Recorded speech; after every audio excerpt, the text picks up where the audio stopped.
So, I don't drink, I don't smoke, but I do call out bullshit when I see it. And this right here is such a messed up story for so many reasons.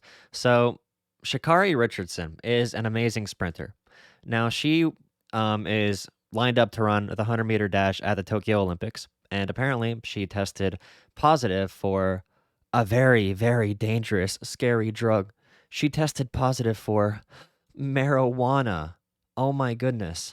That is absolutely insane. A drug that does not enhance performance, a drug that is going to be legal in the entire country of the US soon. It's already legal in most of our states. This drug that can be used as a medicine, this drug that is less dangerous than alcohol, she tested positive for it. She was not high. She was not high, but it was in her system because marijuana stays in your system for a long time. Now, since she smoked marijuana, which again, it's not dangerous, it's going to be legal all across the country. Um, because she smoked marijuana sometime in the past 30 days. Now she might not be able to run the 100-meter dash at the Olympics. Her only other chance to run is in the 4x100-meter relay. I don't think her team qualified yet. I don't know if she is technically on that yet, but they can substitute her in if she's not already. But she's amazing, and this is really upsetting. The history of why marijuana is even looked at as something bad stems from no facts at all whatsoever. It's all subjective impurity. Marijuana has been looked at as something of the devil. You know, the devil's lettuce. Marijuana came to the US from Mexican immigrants. And because it came from minority groups and it was used mostly by minority groups, it ended up getting stigmatized and lied about. So a lot of bigots in America decided to say that marijuana caused violence. There is no evidence of that. And at the same time, by the way, they ignored all the violence alcohol does cause. So they push weed under the rug for many, many years in the 1940s, 50s, 60s. Then we get to Nixon. Now, Nixon, after the Civil Rights Movement, needed a way to respond to the Civil Rights Act. He needed a way to keep like black people, people of color down, people in the cities down, a way to keep hippies down after the Civil Rights Movement. So that's when the war on drugs started. And they put marijuana, this harmless drug. Of course, everything is somewhat addictive. Phones, games, whatever. That's the only thing you can get from marijuana. There are some habit issues, but it doesn't. You don't get addicted psychoactively or physiologically. My bad. You don't get addicted physiologically. This drug, marijuana, was put into the same classification federally as heroin, as freaking heroin and crack cocaine. This harmless drug that they're now using as a medicine, that they're now using recreationally all across the country. And there are tests.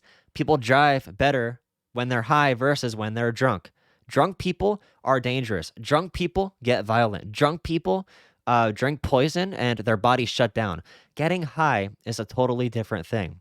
And I don't smoke or drink, but getting high, you can get paranoid. There's some issues with that. But like alcohol is literally a poison. So you can see how our society decides certain things are good and how our society decides certain things are bad. And for this instance, marijuana is known as bad even today because of racialized issues.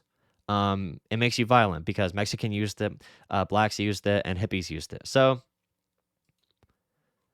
one of the best Black American women sprinters of all time might not be able to run her event at the Olympics because of testing positive for this drug. And of course, we know what the war on drug did to the black community. So knowing the entire history of the war on drugs and marijuana and all that stuff, this story is even darker. This story is even worse. This is absolutely disgusting. And I hope something changes as a result of this because there is a lot of public outcry. I don't know, some type of protest might be in line, something to change what's happening here. The NBA, the NFL, the NHL, all these professional sports organizations in the U.S. I think even the MLS is being more is going to be better with these policies. They're loosening and they're relaxing their marijuana policies. The NBA doesn't even test anymore. Players can get high, and there is no issue with it. If players can bring champagne bottles into the locker room, why can't they get high after the game?